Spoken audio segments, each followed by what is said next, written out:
Okay, so we'll go ahead and get started while folks are filing in. Hello, everyone, and good morning. My name is Ray Dizon. I am the project coordinator for the National Consortium of Telehealth Resource Centers. Thank you for joining today's session on leveraging telehealth for delivering pediatric rehabilitative services to children with developmental delays and disabilities. This is part two of a two-part series. A couple of things before we get started. Attendees, your audio and video have been disabled, and we do highly encourage that attendees use the EventMobi app to submit questions, and that's where we'll be doing the Q&A session. And so now I'd like to introduce our presenters. We have John Bruno, the VP Facilitator of the iSocial Nascent Stage Research and Development Company. And we also have Karen Harpster, the Assistant Professor and Occupational Therapist of the Division of Occupational Therapy and Physical Therapy of the Cincinnati, oh, I'm sorry, there's a cutoff there. Cincinnati Children's Hospital. And so I'll pass it on to Bruno. John, I'm sorry, John. That's all right. Thanks, Ray. Well, good morning or afternoon, depending on which coast you're on. Looks like Ray's out in California, so it's morning for him. I am Dr. John Bruno, and I'm an autism specialist, and I'm going to talk to you about the iSocial interventions for autism. And it's a telehealth model for delivering social skills. Let's see if we can get the slides to change. And so, yeah, our objectives are to explore telehealth and how it's used to support behavioral interventions, and specifically how we are using virtual reality to improve social communication skills for individuals on the spectrum. I'm going to take us through just some background on autism to make sure that we're all on the same page, that we've got kind of the common understanding of where are the needs, and then I can talk about how iSocial addresses those. And then the last piece is I'll give you a little sense of what the avatar version of it looks like, since we have multiple versions, but the avatar one is probably the one that is why most people are interested in the session today. So I was just curious who's here. That'll help me share tailor my stories and also know how much time to spend on each slide. So we asked you to do a poll, and so I'm going to stop sharing for a moment, and I'm going to let Jason put that poll up if you haven't already answered any of the questions on the polling. Oh, 50-50. So, all right. So the other, all right, I'll take a guess at maybe all the others that are out there. So I'm guessing I've got parents, I've got other people with individuals on the spectrum, or I've got people that are delivering maybe behavioral telehealth. So I'll kind of go from there. All right, thanks. Okay, so talking just in general, when you look at the autism prevalence rates, in 1975, we were showing about 1 in 5,000, and by 2012, it was 1 in 88. When I usually do this live, I ask what strikes you about this, and everybody is shocked by that increase. Most importantly is you want to pick up that is not a line, that is a curve. And what we know about curves is that that's describing exponential growth. In fact, as of 2012, it's now 1 in 54 births. So 2020, we are hitting at almost 1 in 50. If we take 1 in 50 and we change that fraction to 2 out of 100, that's 2% of the population. This is an astounding growth. In fact, it's even described as an epidemic. And more importantly, or more significantly too, is it's 1 in 34 boys.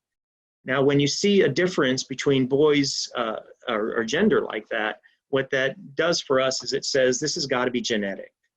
This has got to do something with X and Y chromosomes. And so if we're getting more effect on boys, then there has to be something on that X leg of that chromosome, because on the Y side, the boys don't have that extra leg. And so we're not getting what we call the compensatory effect, where if there was damage on that leg of the X that the Y doesn't have, then there's not chromosomes to fill in and repair that. The current research is also telling us that not only does this have a genetic component to it, but that genetic component seems to also need a trigger. So what we're finding is that we can have people who are predisposed with the genetics, but if we don't have the trigger, we don't get the autism. This is most clearly seen in identical twins, where one twin will have it in about 25% of the cases and the other will not. So that tells us that there's got to be something else that's interacting with the genes in the majority of these cases. So we're looking at a variety of things, viruses, bacteria. Right now, there's strong evidence to indicate that for a significant portion of these, it seems to be omega-3 fatty acids in the 6th month of pregnancy. And processing of that omega-3 seems to be one of those things that affects the myelin sheath and how that's laid down in the brain.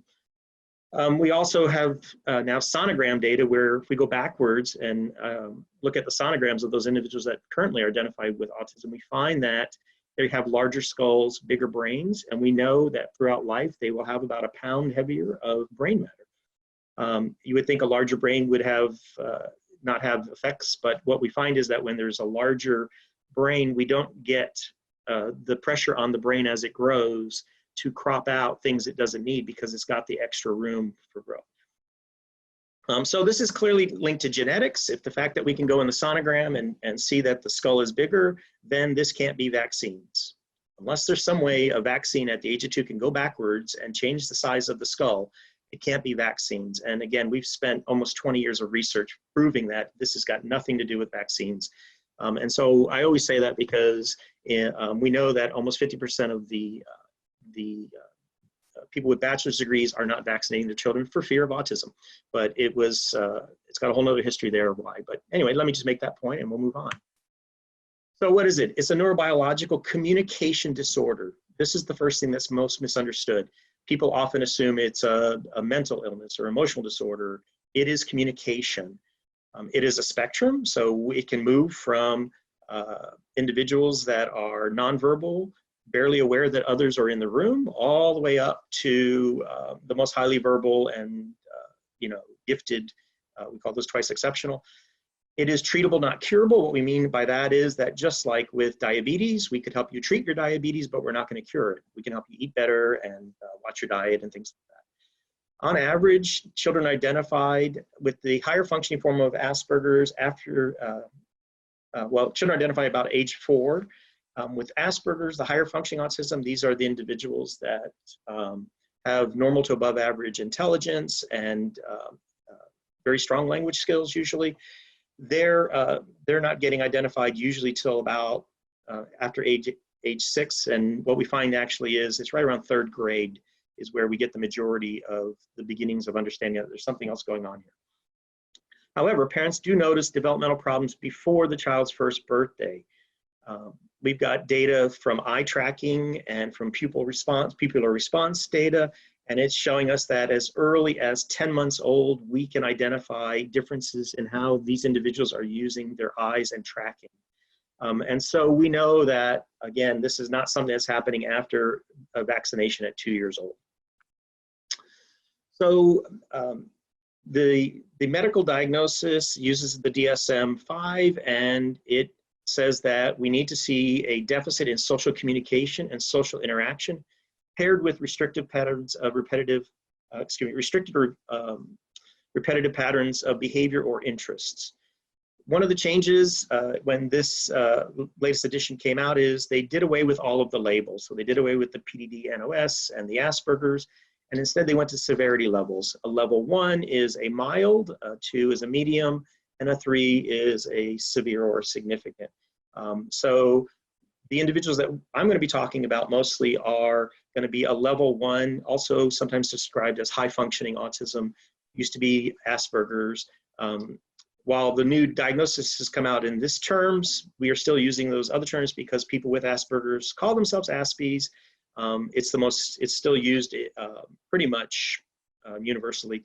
So I'll go in between the two, but this would be high functioning autism severity level 1. So what's going on here? Well, what we know about the brain is that when a typical baby is born, they have a mechanism that when they look at their mother's face, because when they're born, their focal length is exactly the distance from the breast to the face. And so babies are pre-wired to look at mom's face. And when they do, they get a hit of dopamine right in the middle of the limbic system. And that dopamine, that little tiny bit of reward, causes that effect of rewarding for looking at mom's face. And so babies study faces. You can see that with any newborn. They are just fixated on mom's face. And they are looking. And in that, process, that mechanism, as baby studies mom's face, mom is talking to baby, mom narrates, oh, look at you, you're nursing, you're doing so cute. Mom pauses, baby notices the pause and studies the face, and then the baby makes a sound, and mom says, oh, you like that. So here you can see this mechanism is already teaching turn taking. Mom speaks. By the way, mom is speaking about a topic about you. Mom pauses, baby says something, does something, mom speaks again. So that turn taking begins from birth in typical development. So we can see from fMRI studies that we've got here on the left a neurotypical brain, and that individual is looking at a picture of a face, and you'll see those different areas where blood is flowing into the brain as they're looking at that face. And on the right, we've got an individual with autism, and what you'll see is that these green and blue areas are lighting up larger and not so much on that orange and yellow. That orange and yellow is where we've got language, where we've got empathy centers. But the blue and green is the back of the brain where we make pictures. This is where we process images. This is our detail brain. This is our object brain. And so one of the ways that I often will help individuals coach them is to understand that this person is looking at a face and it's processing the face pretty much as an object. This is an object-centered brain. And so in some ways, these individuals are probably perceiving others as talking objects, but they're having difficulty with the empathy and the understanding parts. So what's going on here then is how we respond to objects is not the same as how we respond to people typically. So if we think about our relationship with objects, think about your most intimate relationship with an object, your cell phone. When that phone is working, it's a good phone. When that phone is glitching, can't get the network, it's not a good phone, and you may slam it down, you may throw it, you may just, but its relationship to you is built on, is it giving you something that you want? That's the relationship with objects. So for these individuals, having to shift them off of that people are not objects is the shift. So if we go back to that baby looking at mom's face, what we've got is a baby starting to understand that when mom makes those faces, the baby maybe has a tummy growl, and mom goes, ooh, do you have a tummy ache? And the baby thinks, oh, I felt something, and mom made that face. Over time, baby starts to associate tummy upset with that face of concern, and baby starts to connect the face with the emotion. More importantly, the baby also starts to understand that mom seems to know what's going on with me, and they start to understand that, oh, when she makes that face, she's having a thought about me.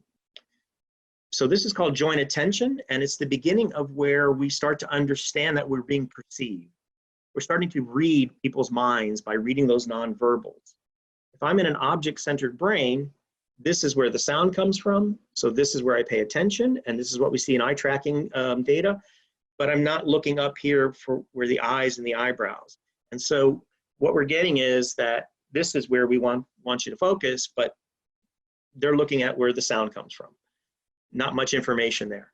If I can't read your eyebrows and your face, I don't see your head nods, I don't understand that you're with me or you're bored with the topic, and so I keep talking.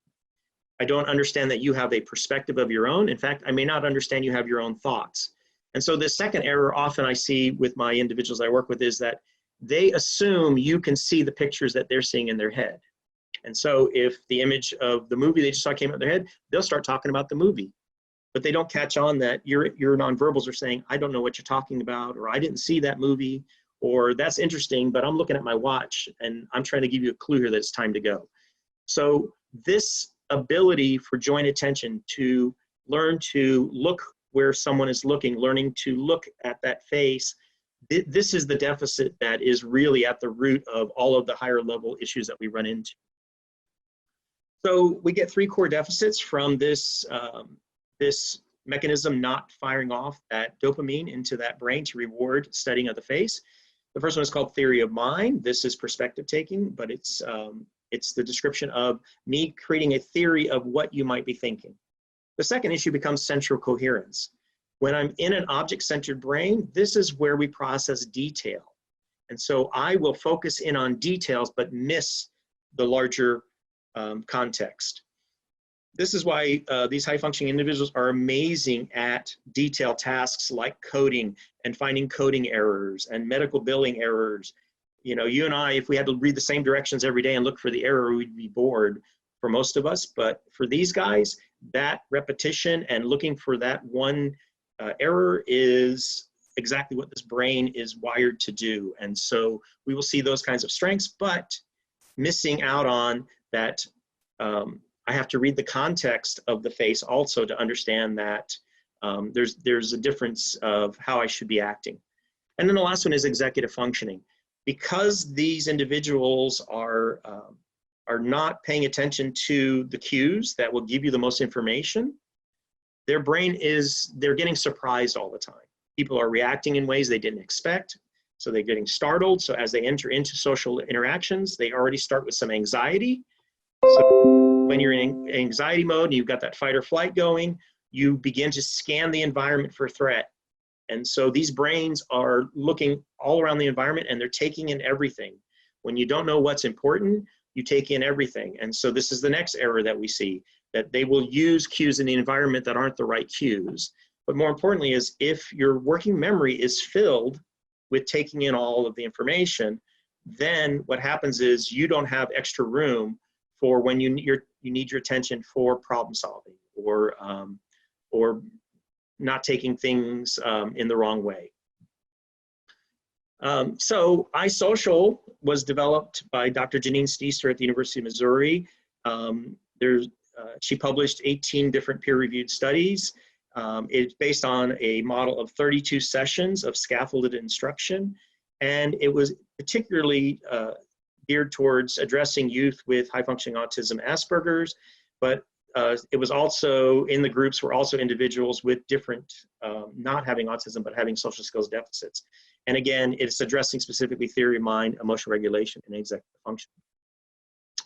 The curriculum builds off of starting with recognizing facial expressions. So the individuals are taught a specific technique of how to read a face. You start with the eyes, then the eyebrows. You look at the forehead and between the eyes, and then down to the mouth. You look for head tilt. Once they learn that step and that process, what we get are individuals that are now have a method, an effective way to read that face, and the attention span now doesn't go off to everything else. Then it moves into sharing ideas. Once I can read that person might have their own idea, I learn to ask, do you have an idea? Or what? When I don't see those cues that you've got your own ideas, I don't think to ask, and I assume that my ideas are the only ones and the best ones. Then once it's scaffolded, it builds on those two skills to get into turn taking. Now we can look at being aware of how to enter a conversation rather than just start talking. You learn how to tap someone on the arm or ask, oh, excuse me, or you get their name. You know how long to stay in a conversation by watching the listener. You know if they're bored with it or if they're more interested and they want more. All of those things come with turn taking, but we often see that we teach individuals these skills, but they don't have the facial recognition and the decoding skills, and so everything else falls apart. Then it moves into recognizing feelings and emotions. Now you may think this is the same as what we did in facial expressions, but here we're now saying, okay, that face, we have a picture of face, is that surprise or fear? And they take some guesses, and then we zoom out and it's a birthday party, and now you say, it looks like it might be excitement, or so now you learn to read the face within a context. And then finally we move into a problem-solving model. Now, once you come into something and there's been a breakdown in communication, how can I solve it? And other problems. And so it teaches 3 levels and it does that. All this is done using a cognitive behavioral intervention approach. So you're reflecting on your own behavior. You're given little tasks to do outside of the lessons to practice these behaviors and watch for the feedback and then evaluate your own performance. And so that feedback loop is what's critical for a cognitive behavioral intervention approach. Just some real quick data.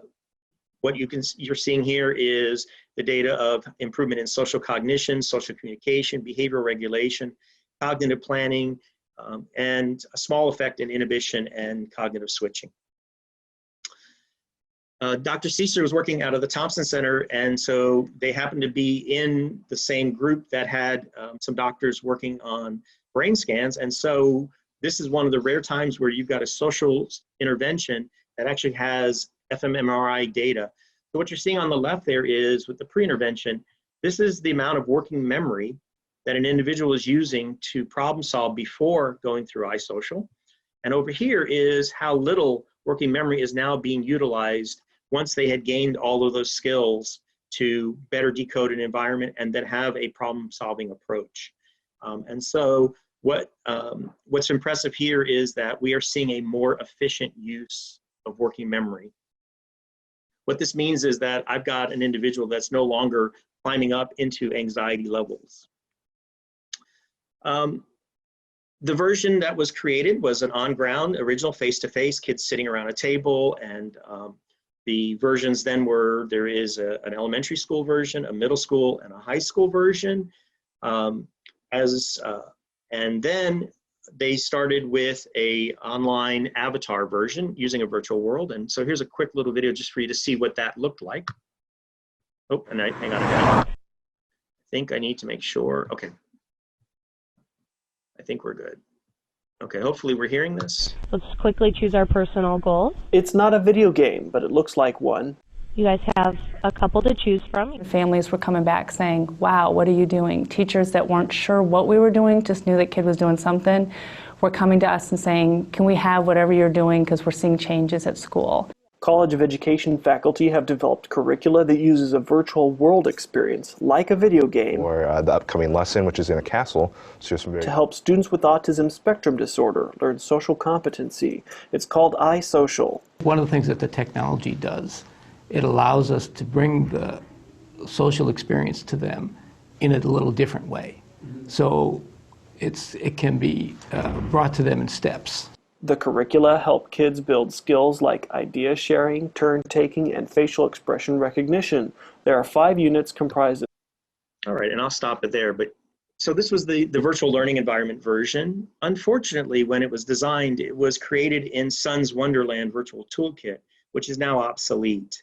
And so the current status is that the University of Missouri's office that is charged with converting research to commercialization offered this product up for someone to commercialize, and then they called Bob Etzel, and Bob Etzel began the process of getting this, getting investors and working with, and we've been writing grants to update this into the Unity platform. We're working with game designers, and we've started to build the modules and also bring it up to date with what would be expected in a current online gaming environment.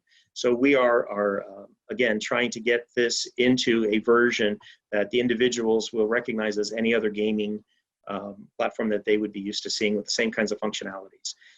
In the meantime, COVID hit, and very quickly we had individuals that were getting no services.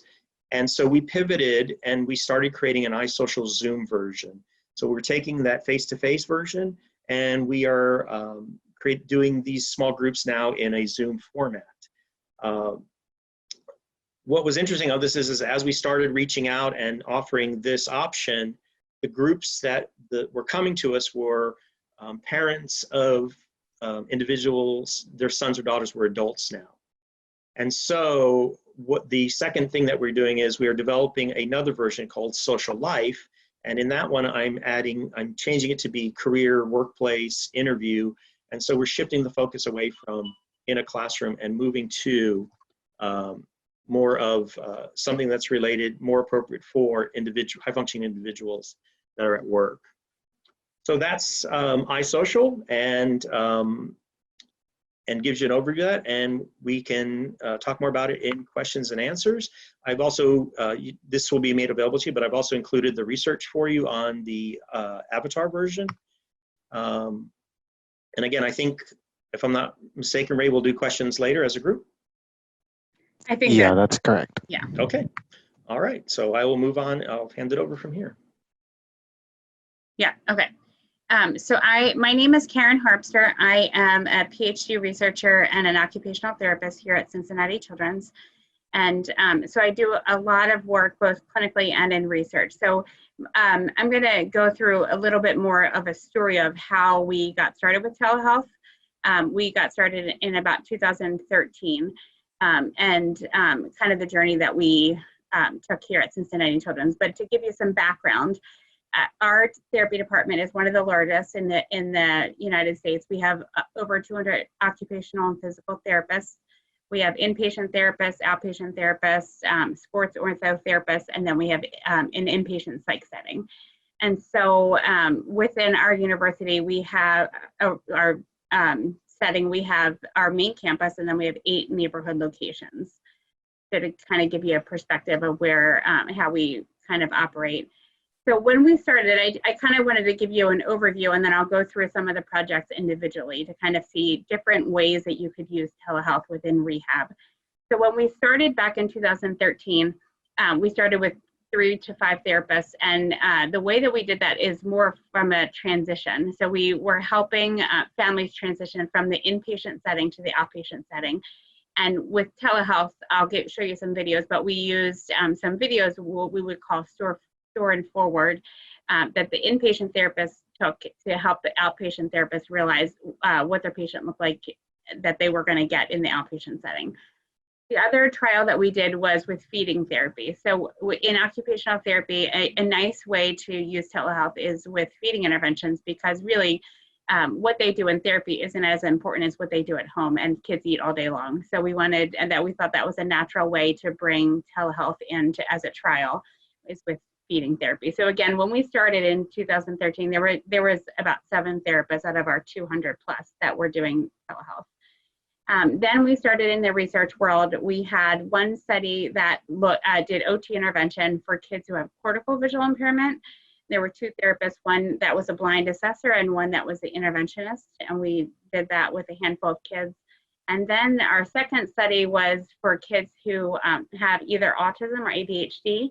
And that was about 10 to 15 therapists that were involved between assessors and interventionists. The reason why we chose those 2 populations is, as therapists, we see that sometimes the kids can do the intervention or do the task in the therapy session where it's controlled, there's not a lot of distraction, and then the parents were reporting, but they just can't do it at home. So that generalization to the home environment. So that was why we kind of chose those 2 populations for the study. And then in the meantime, we went back clinically. We expanded our feeding team who were doing telehealth. So then we invited a couple more therapists to do some feeding interventions. And then we also included 4 to 5 therapists who work with high-risk infants.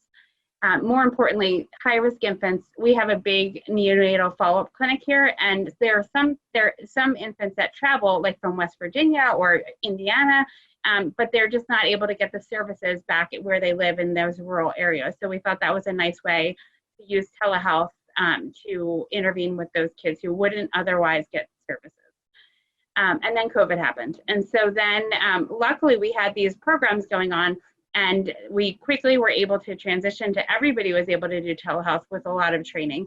But then, right now, all of our therapists can do telehealth, and we're now transitioning back to in-person therapy. So that just kind of gives you the timeline, and then I'll talk about these projects more in depth. So our rationale in 2013 to start telehealth was that we wanted to improve access to those kids who lived farther away or who weren't getting therapy services, or if they had transportation issues. And then also there's some, like I said, with some of the populations, there's some populations that just do better in a more familiar setting in their home environment. So that was kind of our rationale to start that.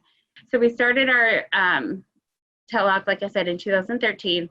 And what I'll talk through right now is there was a lot of things that we learned through this whole experience. We'll talk about some of the challenges associated with OT and billing. So for OT to bill for, we can't bill for telehealth. Now we can with COVID, but before that, we can't bill. So we had to find some kind of granting mechanism. Even for what I call our clinical feeding interventions, we have a small grant that pays for that. The other thing that was tricky with therapists is that you have to have a license in the state where the child is located. So we are in Cincinnati, and we have a lot of kids that come from Kentucky, Indiana, West Virginia. So we had to have a couple therapists get licensed in those states. Now, naturally, we had Kentucky because we have Kentucky offices, but it was kind of one of the learning curves, is that, you know, when you treat a child in another state, you have to have a license there, even if they're on vacation. So that happened to me. I was one of the therapists on the CVI OT intervention study. And the mom said to me during one of my sessions, oh, it's going to be great because my husband can be here because we're on vacation in New Jersey. And I said, oh, this is going to sound awkward, but I can't treat you because I don't have a license in New Jersey. So we had to end the call. So that was one of the things that it gets tricky. Even with COVID, we had to have some plans in place to help treat patients who live in other states. So the next thing I'll talk about is where we started with the coordination of care. And I have a video, I think it's going to play as soon as I turn this slide. But we wanted to be able to find a way to help the therapist from one setting to another setting learn about their patient before they got there. And so we use this more of as like a documentation thing within the medical record for the kids who transition from inpatient to outpatient. That's it. Show us how you wash your mouth. Oh, yeah. Clean, clean, clean. Clean your teeth. Yep. Can you get your tongue? That's you. Get your tongue. Our spoons. No. Which one do you want? No. Red or blue? No. I'll take red. You take blue. There's Ferris. No itching, please. Smell it. Let's smell it. Ferris, smell it. Ferris, smell. I'll smell it. Jody, smell. Carrots. Ferris, smell. Yep, you smell. That's you. Ferris, smell. Watch, Ferris, smell. Yeah, good job. Let's dip it. Dip it. Dip first. Good job. Shake, shake, shake, shake, shake, shake. Oh, tap, tap, tap. Oh, wipe it off. We'll wipe it on our hand. Wipe. I'm done. Okay, so with that kiddo, the reason for kids like this that it helped with the transition from inpatient to outpatient to kind of know what the child looked like is when you didn't, it took the therapist a long time to get to this point, and there were a lot of behavioral outbursts that happened until they learned how to interact with the child. So showing the therapists who are going to have this child when he moved outpatient was really helpful because if they had to take that time, they only see them once. When they go to outpatient, it's usually once a week. It avoided a lot of behavior outbursts and learning how to work with this child. So that was the next video that you will see. It's a child with working on gait. I'm telling you this because it's going to start as soon as I switch the slide. Whoops! Dude, that would be so cool. Good job.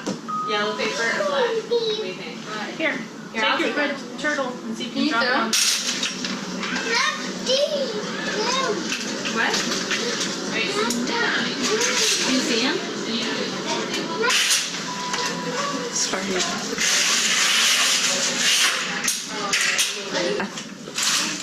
Hold on.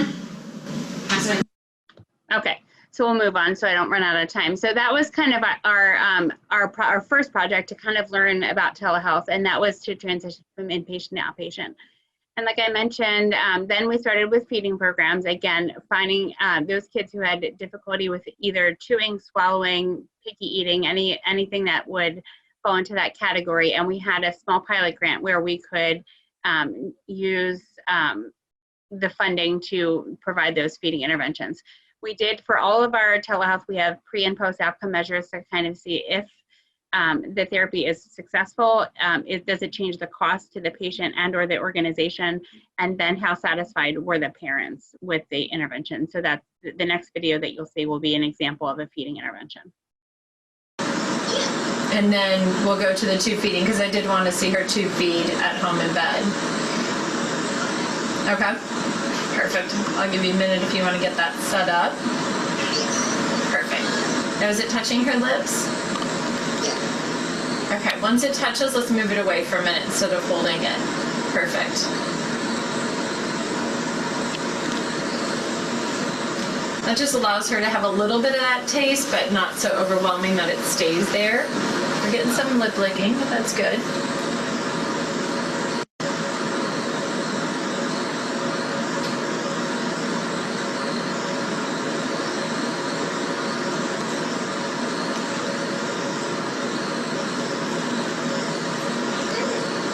Perfect. I love that you waited for her to stop looking around and come back. I know. Sorry, Miss Amani, I talked.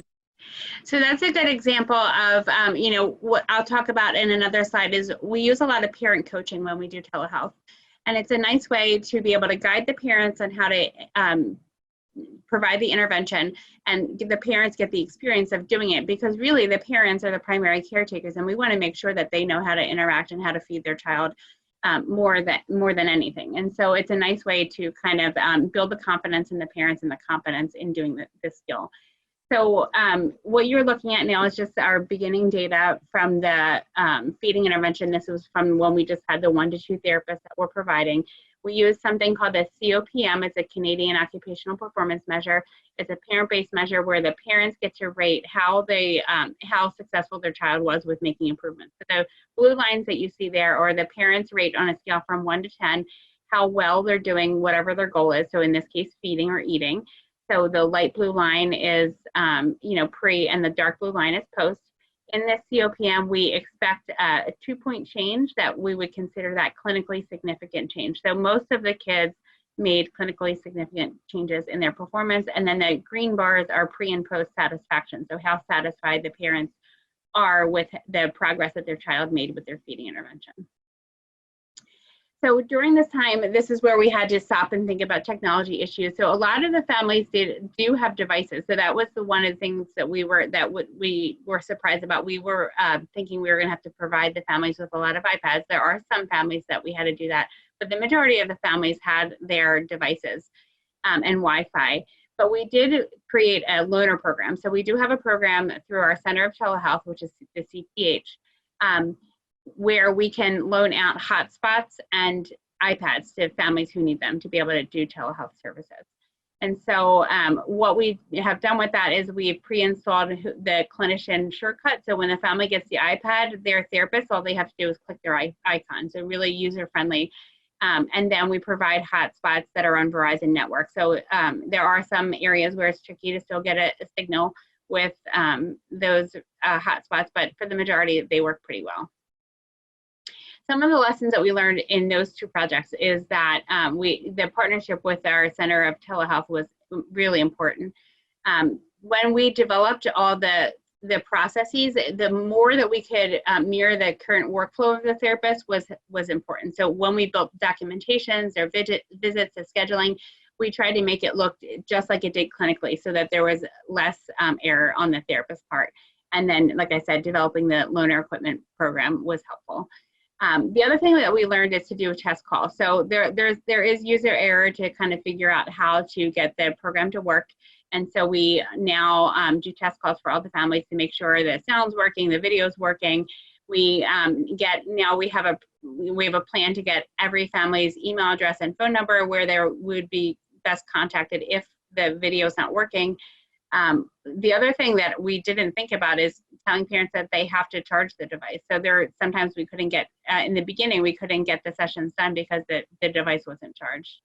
And then the other thing is that, you know, sometimes when the signal's bad, we have to have the parents sit near the window or near the Wi-Fi. And sometimes that was problematic because some of these kids have therapy rooms like in their basement, and we just couldn't get a signal down there. So, I mean, there are some things that we had to kind of work around and figure out during that time. And then the other thing that we, you know, when we try to look at the benefits of the therapy with telehealth, the biggest thing is access for those kids that wouldn't get services otherwise. It really is the only, for some kids, it's the only way that when they live in remote areas that they could get therapy services. And then the other thing is a lot of the kids that we see are very sick or just out of the hospital. And so it's easier for the families if they're having a bad day to kind of to cancel, say, you know, let's just reschedule at a different time, versus if they were coming to a therapy session, if they drove an hour to get there, you're going to want to use their time, even if the child was having a bad day. So there are some kids where if they're just having a bad day, it's easy to cancel and reschedule. versus if they drove an hour to get here.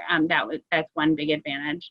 And then as an occupational therapist, being in the child's natural environment is really important. So for example, the picture that you see here, teaching a child to do a toilet transfer is much more functional and generalizable in their home.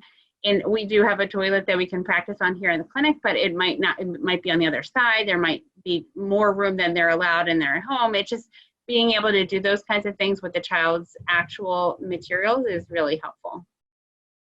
I kind of said this with the feeding interventions, but being able to coach the family and being able to work on goals that are important to the family at that time is one of the most important things in my mind.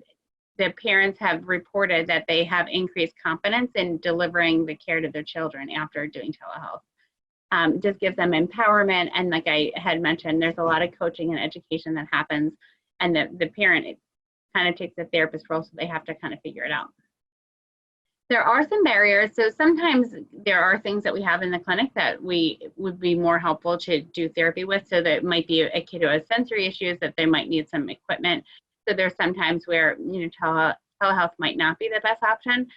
Families that have multiple siblings and only one caretaker, that can get tricky too. Trying to figure out how to keep the siblings occupied.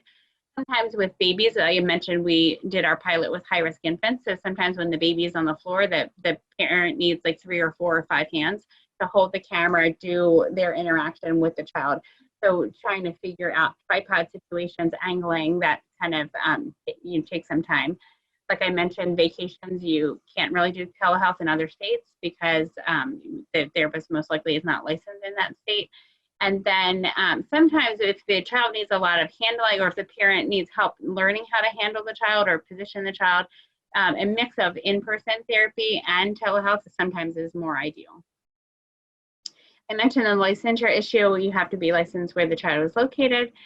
Sometimes their families have poor internet connection, even with a hotspot. So what that looks like in a telehealth session sometimes is delayed video play.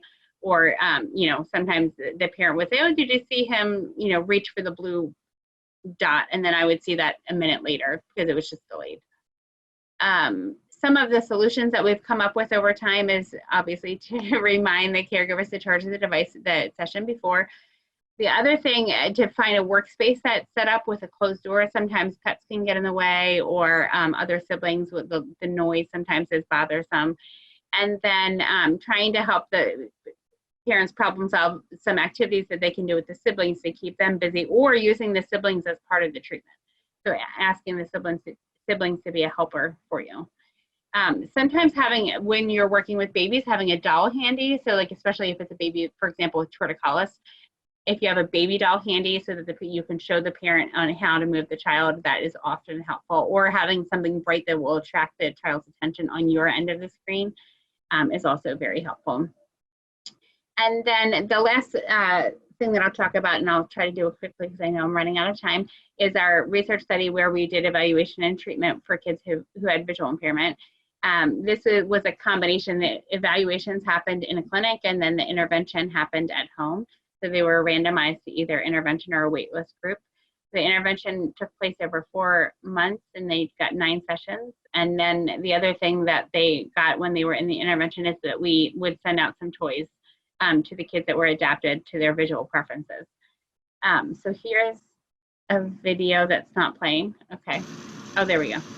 Of just a child working on a fine motor activity, where they had to do, they had to surgically scan a certain color and then match the color to the bag of nice job.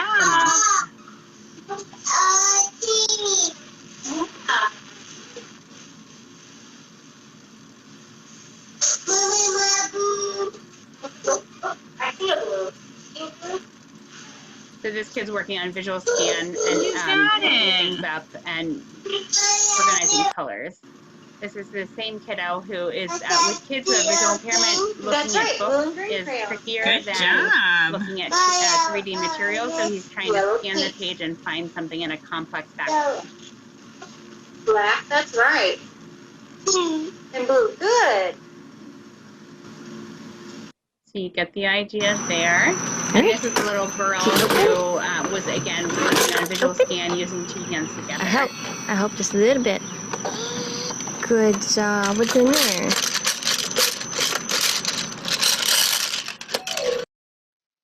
Okay. We did some questionnaires after the intervention, and 100% of the caregivers agreed that the interventions were helpful in them understanding how to modify the environment or the task for the child. 94% of the caregivers agreed that the intervention sessions were easy to attend. So we were worried about the connection issue. And then 88% of the caregivers agreed that the setting in which the intervention took place met their needs. And then 100% of caregivers felt confident in knowing how to help their child between intervention sessions. I think I might just really quickly go through this to answer questions, but this is our ADHD autism study. We did in-person evaluations, and then they were randomized to either telehealth or in-person treatment. They got 8 to 12 treatment sessions. This is just an example of a kid writing. I'm not going to make you watch the video, but it was just an example of this kid was learning how to make a list versus before the intervention, everything was in one big long line. And then I had mentioned that what was mostly important for all this is that now that we played with telehealth, both clinically and research-wise, we were really well set up to deal with the COVID-19 situation. So very quickly, I would say within a month, maybe even less, we trained all of our therapists to deliver telehealth. We use mainly Jabber for our platform. Sometimes it was like the autism study was Zoom. We worked on documentation so that it really mirrored clinical documentation. All the therapists were in the beginning, we did therapy at home, so we had to figure out private treatment situations. We did lots of lunch and learns and help problem solve.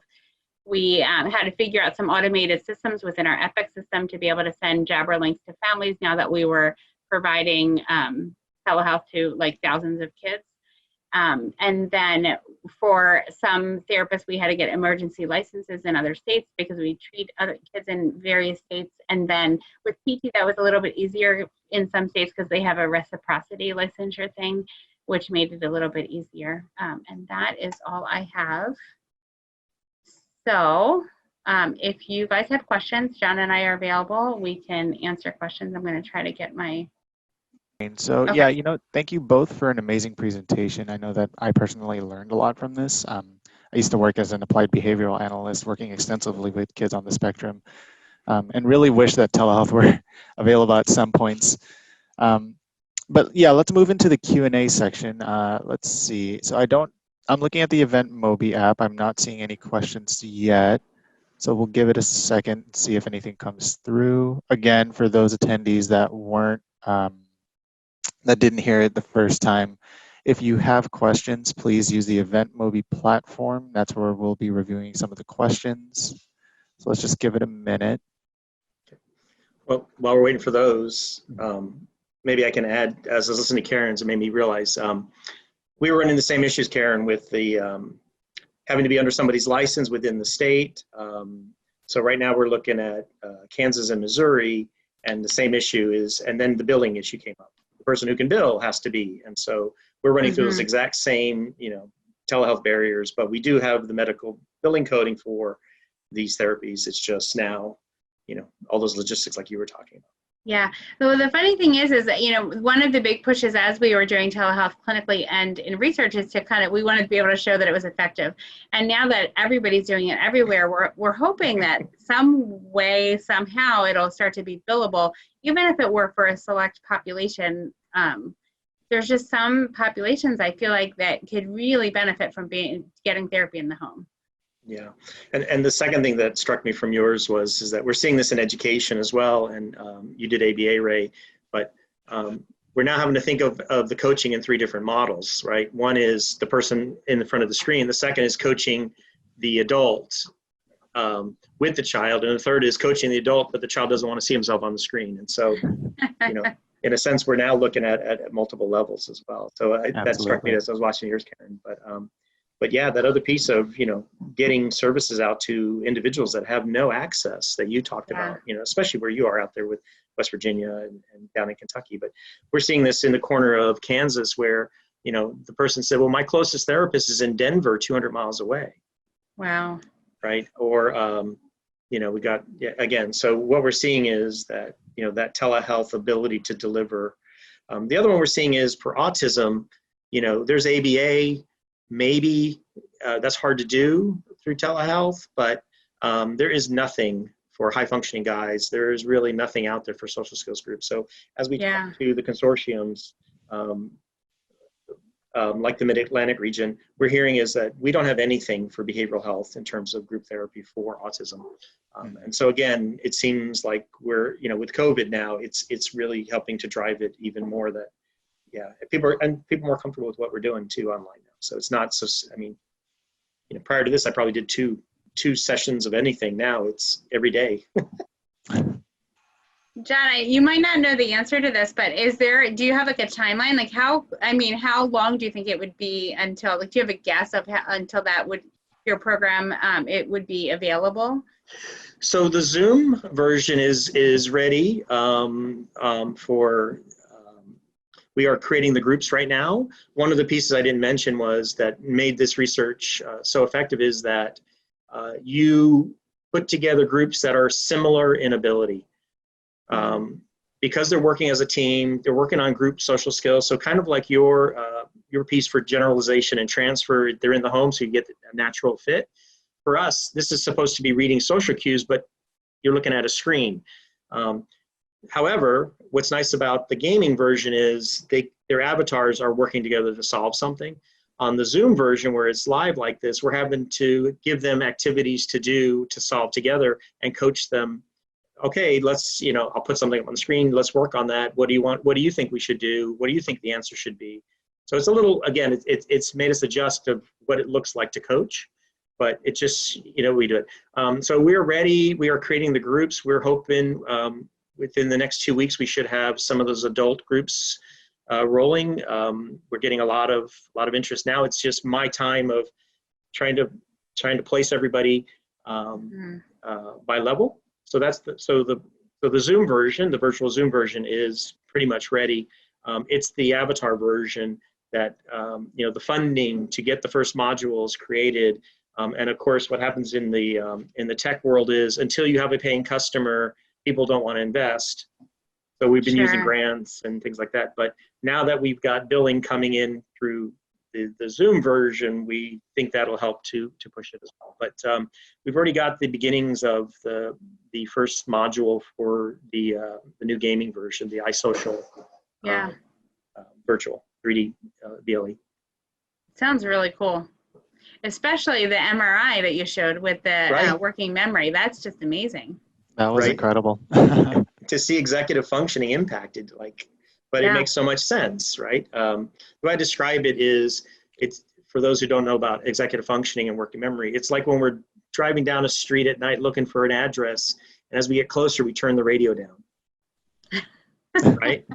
It doesn't make our vision better. I do that all the time, even when I'm looking for parking. It doesn't make our vision better. What does it do? I'm making some extra room in my working memory for attention span. Yeah. Well, that made total sense to me once I started to understand that these guys are anxious, and when we're anxious, we actually expand how much information we take in. We don't narrow, we go wider. We start scanning the environment for threat. And so that brain just fills up with fight or flight. And now, you can imagine right when you're doing ABA, you got a kid who's escalated and you're trying to get him to make a choice. He ain't making any choices. Right. Right. Or your kid, your video where, he liked the toothbrush and you said, now we're going to bring a spoon. No. Yeah. Right. Right. Whatever, whether at this point feeding is horrible for him, whatever adversive is in there, you saw that resistance. Right. Mm-hmm. And yet, then he's escalated. So now to make a choice. So what did you do? You modeled, you said, oh, and then he liked his picture. So then she says, oh, let's look at him smelling it. And now he was engaged because we redirected that attention back out of that fight or flight. So you could see it even in your video where the anxiety piece really matters. So again, those brain scans are really incredible for us to understand that, help us understand what was going on. And so it helps me. And now when I'm on the job site, we've got individuals who have lost jobs for silly things, but they just don't understand that the soft skills are why you lose a job. It's not the hard skills. Right. And so this is critical, but we're working with Goodwill Industries here, who are a major job trainer agency they have a special in Missouri just for high functioning autism.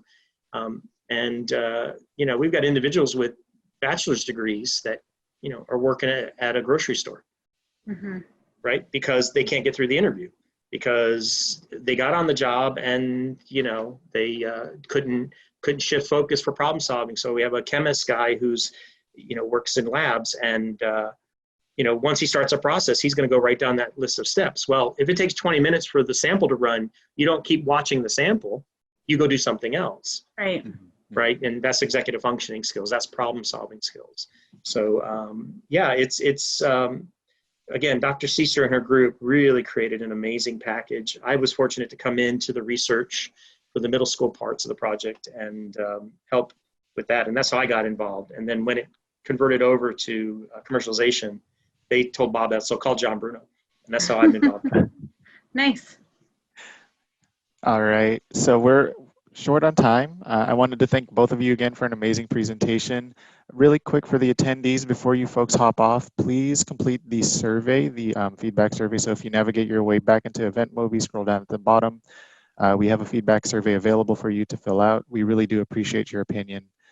Again, thank you both for a great presentation, and it was really a pleasure meeting you. Thanks for having us. Everybody too. Yeah. All right. Thanks, everyone.